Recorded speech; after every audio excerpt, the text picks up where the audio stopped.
未得到完整版天火三玄变的萧炎，应下赤萧炎也因暴露实力被凤青儿认出。在寻找天寿老师的成功率，萧炎前往四方阁大会赛场探访妖，这让他的天山血潭之行更有把握。 Thời gian trôi qua, không lâu sau, Tiêu Viêm kéo tay Hân Lam rất nhanh, đã phi hành trên không trung. Vừa đi, Tiêu Viêm cũng vừa hỏi Hân Lam vài việc. Theo như thông tin mà Hân Lam nói cho Tiêu Viêm biết, hiện tại Tiểu Y Tiên đang trọng thương và bị đám người băng hà cốc truy đuổi tới Lạc Thần Giản. Còn Tử Nghiên, sau khi đi tới Trung Châu, cô bé nói mình có cảm ứng phải đi về nhà. Nghe thấy thông tin này, Tiêu Viêm thở dài, trước mắt phải cứu Tiểu Y Tiên trước, sau đó sẽ đi tìm con báo nhỏ sau. Nghĩ là làm, Tiêu Viêm cũng liền tăng tốc, sau đó kéo theo Hân Lam hướng về phía xa bay đi. Không lâu sau, hai người đã tới được Lạc Thần Giản. Tới đây, Hân Lam đột nhiên thả ra một con trùng độc. Đây là vật mà Tiểu Y Tiên để lại, giúp mọi người có thể tìm thấy cô ấy. Thấy trùng độc vừa xuất ra đã bay về hướng xa, Tiêu Viêm cùng Hân Lam cũng lập tức bám theo nó chạy vào sâu bên trong rừng. Cũng trong lúc đó, ở tại trong một cái sơn cốc, sau một thời gian tìm kiếm, đám người băng hà cốc rốt cuộc đã tìm thấy Tiểu Y Tiên. Ngay sau đó, một trận chiến cũng liền xảy ra. Vừa chiến, đám trưởng lão đấu tông của băng hà cốc thanh âm vừa vang lên nói: Ách Đan độc nữ, ngoan ngoãn cùng lão phu về băng hà cốc, nếu làm như vậy, có lẽ người sẽ còn được sống. Nghe vậy, Tiểu Y Tiên đáp: Nằm mơ. Dứt lời, nàng liền lao đi định chạy trốn, thế nhưng xung quanh nàng lúc này đã bị một bức tường băng vây lại. Bởi vậy, mỗi lần hai người đánh vào, không gian nơi đây lại xuất hiện những vết rách, một mảng lạnh giá bao trùm không gian nơi này. Cứ thế, màu tím cùng màu trắng xám không ngừng lan ra, vết rách lan tràn nơi đây. Lúc này, Tiểu Y Tiên muốn bỏ chạy cũng không được. Phía sau nàng, đám trưởng lão kia công kích vô cùng dữ dội. Vừa đuổi, lão gia hỏa kia vừa quát: Anh nan độc nữ, người đã trúng băng chi lực của băng hà cốc ta, theo ta quay về băng hà cốc, đó là đường sống duy nhất của ngươi. Trước khi cơ thể của ta bị đông cứng, ta sẽ hủy diệt cái thân thể này, sẽ không để cho băng hà cốc các ngươi lấy được bất cứ thứ gì. Nếu như ngươi đã không thích đi đường sống vậy thì lão phu sẽ tự tay bắt ngươi mang về băng hà cốc. Dứt lời, lão ta cũng liền vận lực vào cánh tay của mình. Thấy vậy, Tiểu Y Tiên quyết định liều mạng. Rất nhanh, một chưởng cũng liền tung ra, nàng trực tiếp cùng đám trưởng lão kia nghênh kháng. Trong khoảnh khắc va chạm, không gian nơi đây tựa như muốn nổ tung bởi những vết rách, kinh khí kinh người tỏa ra khắp nơi này. Tuy nhiên, trong lúc hai người đang đọ chưởng thì trong tay lão gia hỏa kia, một màu tím đen đột nhiên lan về phía Tiểu Y Tiên.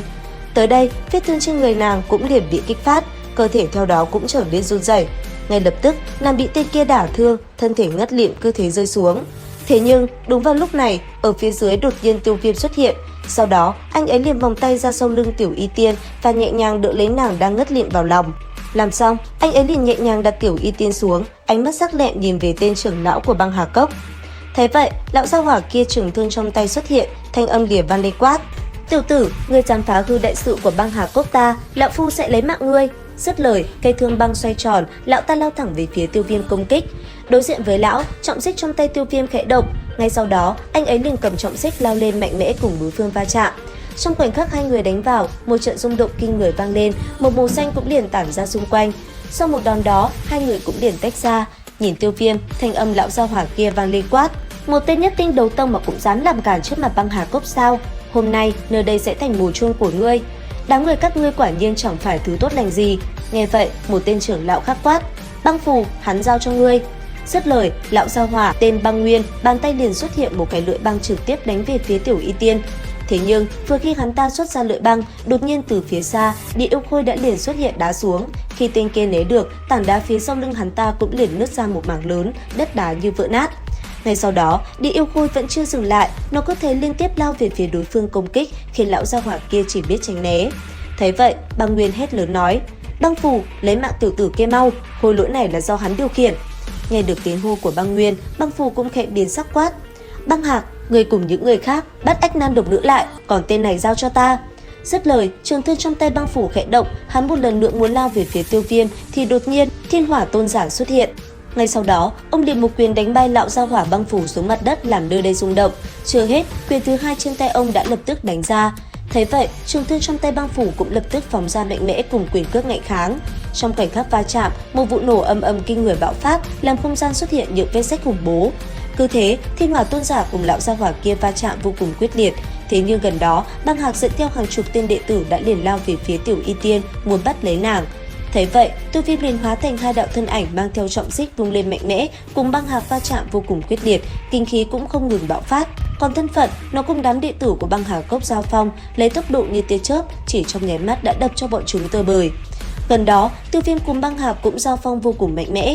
Sau một hồi, bàn tay Tiêu Viêm đột nhiên khẽ động. Ngay lập tức, một quyền ngưng tụ lực lượng khủng bố cũng liền bạo phát.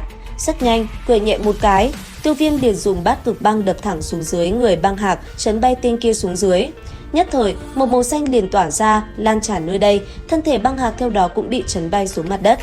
Đến đây, băng Hạc tức giận, hắn ta gầm lên. Ngay sau đó, một quả cầu băng đột nhiên hiện ra rồi bao phủ hắn ta lại. Theo tiếng quát của băng Hạc, một con mãng xà đã liền phóng ra, sau đó lao thẳng về phía Tiêu Viêm. Thấy vậy, bàn tay khẽ động, Tiêu Viêm liền thi triển Ngũ Luân Ly Hỏa Pháp. Nhất thời, một con hỏa lang khổng lồ cũng liền hiện ra. Ngay lập tức, nó liền mạnh mẽ lao ra cùng con mãng xà bằng băng kia va chạm. Trong khoảnh khắc ngắn ngủi, con hỏa mãng liền tan vỡ trong không trung.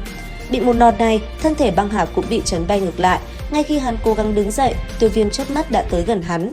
Sau đó, anh ấy cười nhẹ nói, người của băng Hà Cốc cũng chỉ có thế.